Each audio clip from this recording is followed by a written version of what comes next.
Welcome to This Daring Adventure podcast, where we work on bridging the gap between where we are and where we want to be in order to live a bigger and bolder life. In this podcast, we will provide inspiration, tips, and skills you need to make your life the adventure you want it to be. Here's your host, mindset mentor, and life coach, Trista Gurton. Hi, everybody, and welcome to another episode of This Daring Adventure. Today, I have a very special guest. We have Master Coach Lisa Martinello. Welcome, Lisa. Thank you, Trista. Happy to be here.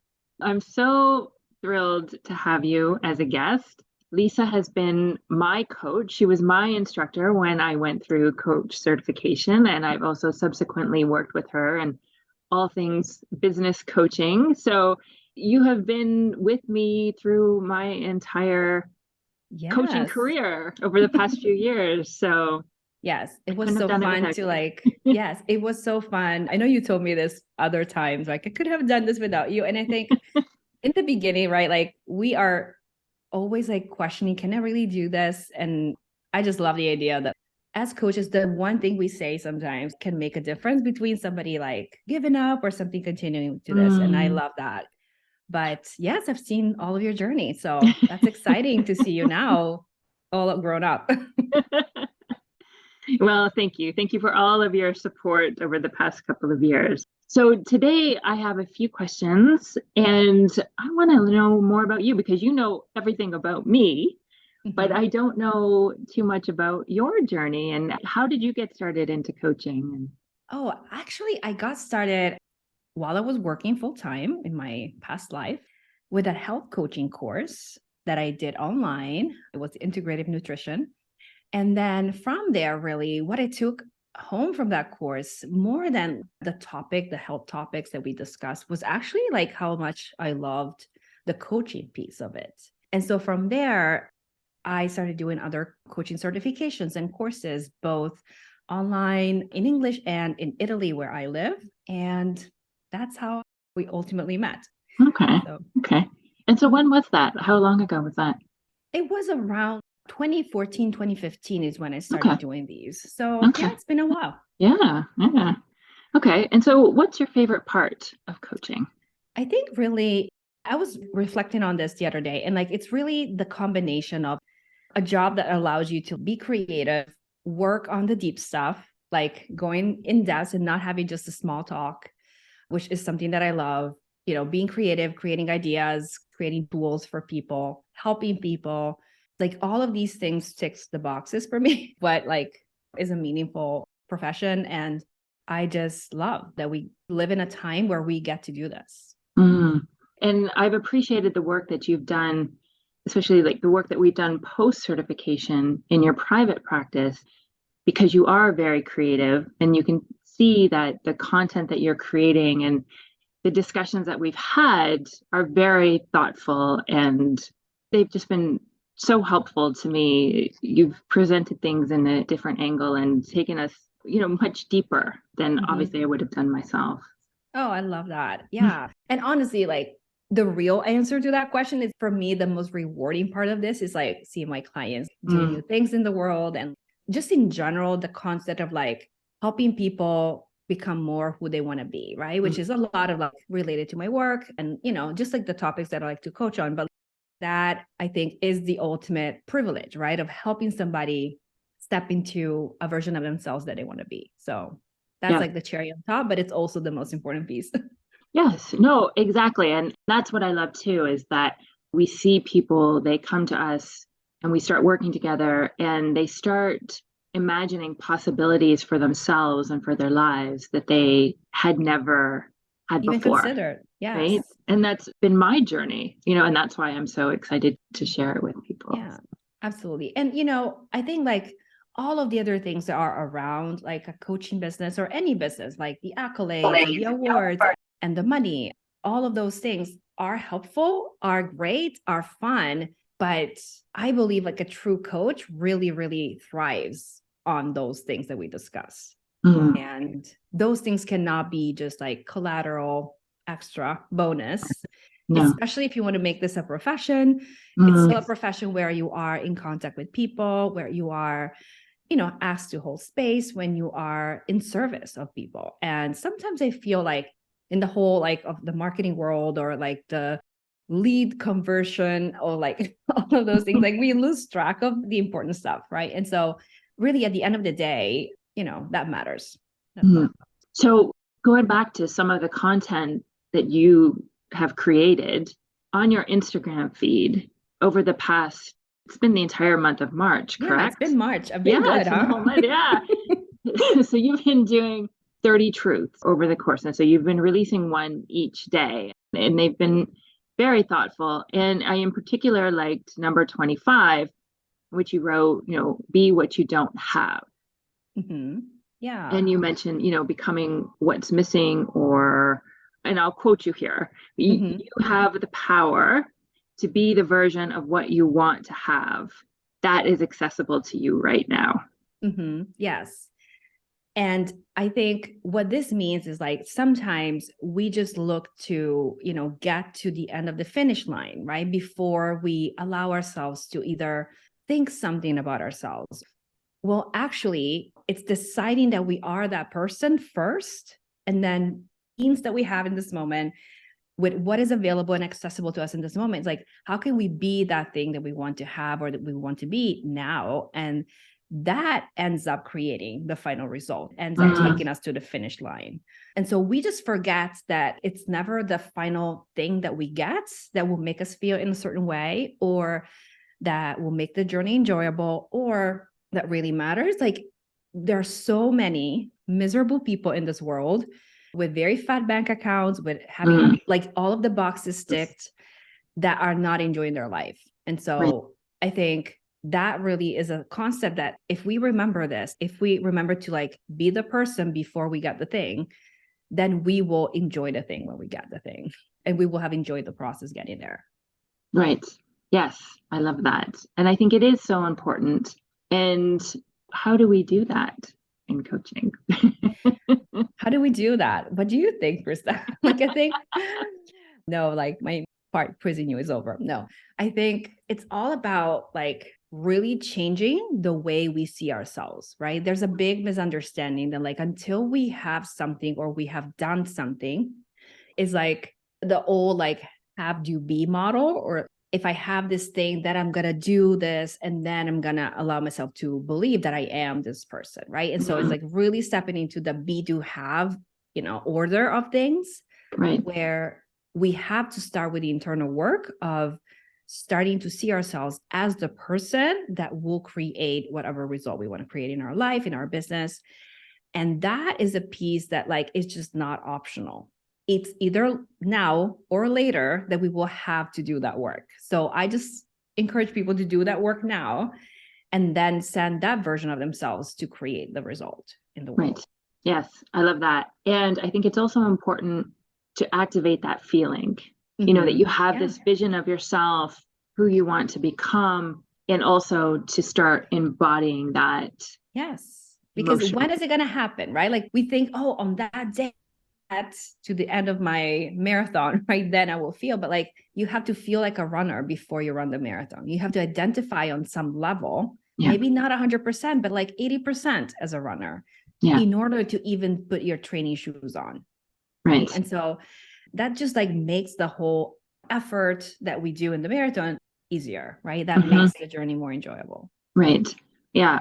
And one of the most powerful tools I've found to do some of this work is like through meditation and visualization, and spending a few minutes every day visualizing that and activating the feeling, Yes, it's like visualizing with your mind's eye, but also experiencing that vision through other senses, right? And trying to really put yourself in that scene. When I do visualization and exercises to really help me with this, I like to visualize my future self. I'm not looking at her as she was a person. I'm actually visualizing almost like when I am on a video game and I am the protagonist of my vision. So I will see my arms, but I will not see my face. Right. Because I really want to strive to create that vision and put myself in the vision as if I was living the vision, not as if I was observing somebody else. Right. Okay.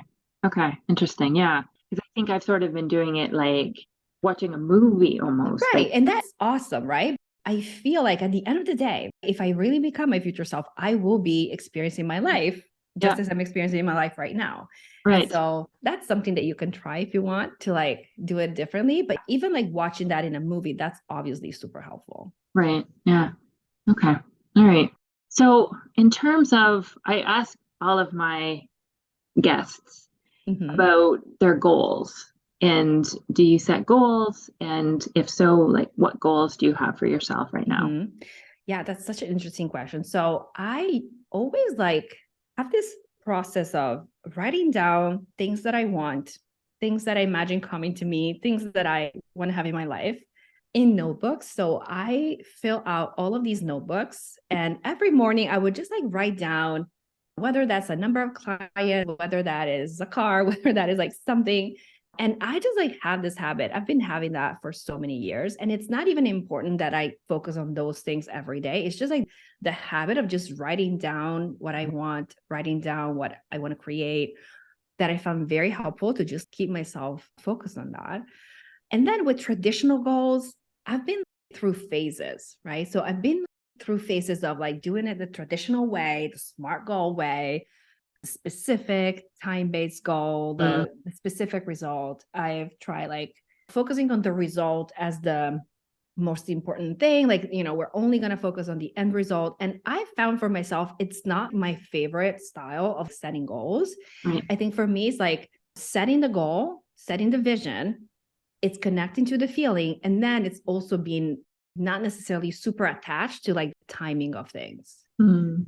And that's something that I've been experimenting lately on. And just because I've just seen so many of my clients and me in the past just getting so hung up on the deadline of the goal, where I think those things help when we also just give ourselves grace on the other side. When we really take those deadlines and use them against ourselves, they cannot be super helpful.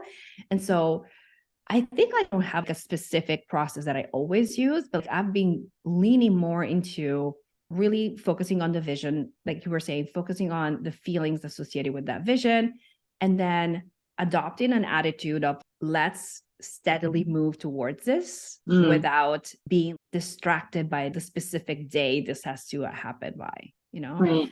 And I just found it for me, it just created so much relief that actually I can get myself to work on stuff that I was not even able to approach because I was having those harsh deadline in my mind. That makes sense. And I think I want to say it's almost like, when we have that pressure, it's almost like scarcity. I guess it's the opposite of abundance and grace. And it's also connected to what we were talking about in terms of if you know you are the person that will ultimately achieve this, you quiet down a little bit. You calm down. You're not as like in the hurry to prove. And it doesn't mean that you're not working hard, that you're not like being all in, but it's one thing to be all in when you know you're going to do it and you just feel it and you just like cultivating that belief. And it's one thing to be all in with the pressure of proving. Yes, I think that's key. Okay. So then what have you learned about yourself recently? Oh, that's a great question. I think what I have learned about like myself recently, and by recently, I just think in the last year or so, are probably like two things.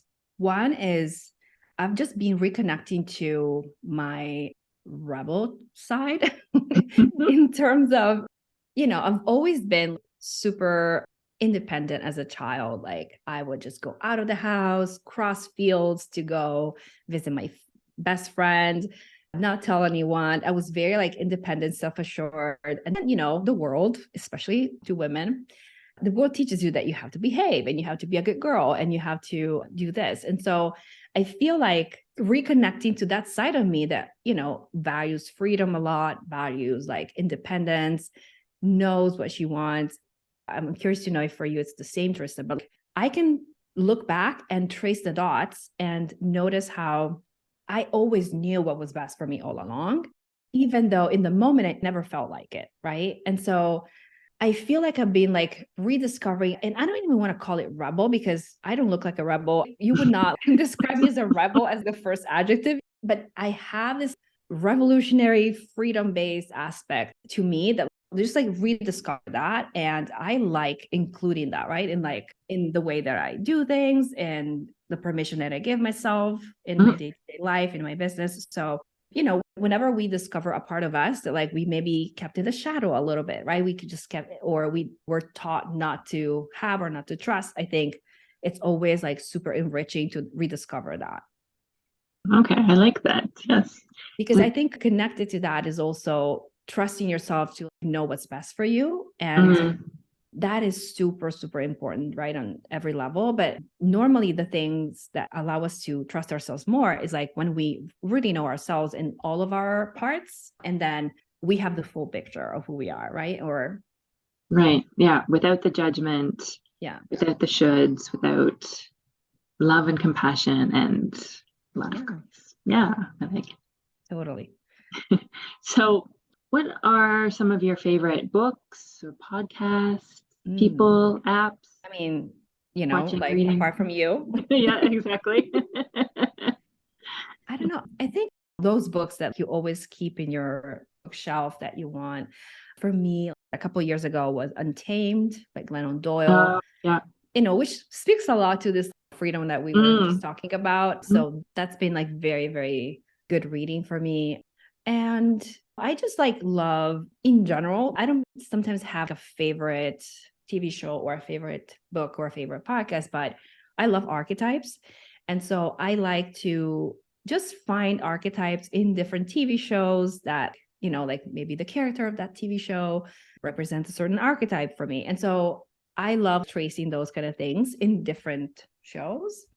And well, for a podcast, I think I also am like rediscovering different genres that normally we listen to. Personal development, if you're anything like me, right? And so one thing that I have been striving to do, I've really always done it, but like is having different sources and different inspiration and different teachings. Maybe it's the same concept, but like explain through a different lens or with a different voice. And I think like it really helps to keep your perspective open to other ways of describing things, to, just have this multifaceted view of maybe the same coaching concept or the same principle, or, even something that has nothing to do with coaching, but that you see described through people from different backgrounds. And so I've really just like, it's not even about the single show because I always tend to vary, but it's about keeping at least 5 to 6 different takes on the same thing, right? In my podcast player. It's just like, I think it helps even with like finding your own words or, not repeating the same words or saying things in the same way that you would always say it. Sure. Yeah, that makes sense. Yes, I know. I've been very focused on the self-development and the business side recently. But yeah, it's important to have that. Yeah, sometimes like a mystery podcast, like or a crime podcast, or and also I think when we go out of like the bubble of like personal development and coaching in general, we can even like get ideas for our coaching tools, right? But they come from different places. So that's what I like about having a plurality of shows and variety in my player. Okay. Well, speaking of podcasts, tell us what you've been working on for yourself in your business and what's coming up for you. Yes. So right now I'm currently revamping things behind the scenes and getting ready to relaunch my website in April. And with that, like shortly after, I'm going to have my own podcast, which I'm really excited about. And I finally like decided to launch. And yeah, it's going to be called Future Self-Made. And it's going to be about business building and like business coaching, mindset, marketing, but it's going to be focused on the inner and the outer side of things, right? And so the being and the doing, right? What we were talking about earlier. So I feel like I find lots of resources that are very strategic, technical, action focused. And then we have all of the mindset, inner work focused podcasts. And I think I want to provide something that gives both, where of course, like the inner work is paramount, but, just like finding a way to merge the two. Mhm. I And love so that. Very that's what nice. it's Well, going to I be can't about. wait. Yeah, I can't wait to hear it. Yes, you're probably going to be in one episode for sure. I would be honored. Thank you.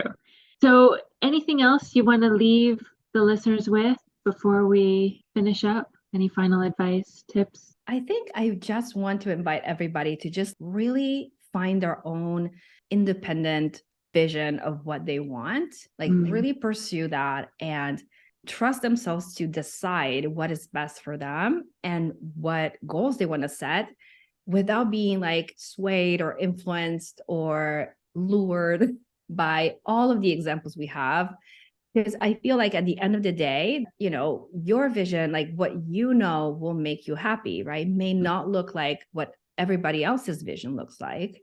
But the only thing it needs to be enjoyable, to be actually giving you what you want is to be true, right? And so I feel like we are all collectively buying into other people's goals, or even worse, like comparing and despairing about everybody else's goals. And then our self-worth gets sucked into that. And then we just lose pieces of ourselves. So if we find the way to really go back to what matters to us, the way we want to do things, which of course can change over time and it can grow and expand over time. But we want to lead ourselves first, always, right? Before we have somebody else lead us. So that's what I would like to I love say. it. Yeah. Thank you. All right. Well, thank you so much for your time and Thank you, Trista. all the wisdom and inspiration that you've shared. I will make sure that everybody can find you, but where's the best place to find you? Well, it's my website, www.Lisa, Lisa Martinello. That's like Martin with ELLO.com. And yeah, and soon in podcast players with Future Self-Made. Awesome. All right. Well, thank you again. And thank you, Trista. Thank you, everybody, for listening in. If you have a moment to rate, review, share, and subscribe, I would greatly appreciate it. And if you're interested in trying coaching for yourself, there's a link in the show notes to my calendar. Please get on the calendar, schedule a session for yourself, and let's chat. Bye-bye. Bye. Thank you for listening to This Daring Adventure podcast with your host, Trista Gurton. We hope you enjoyed the tips and conversations on how to get excited about life again. As always, you can head to tristagurton.com for additional resources and to book a one-on-one coaching session. You can also follow Trista on Instagram at Trista V. Gurton. Don't forget to subscribe, rate, and review us on Apple Podcasts. Thanks again for tuning in, and we'll see you next time.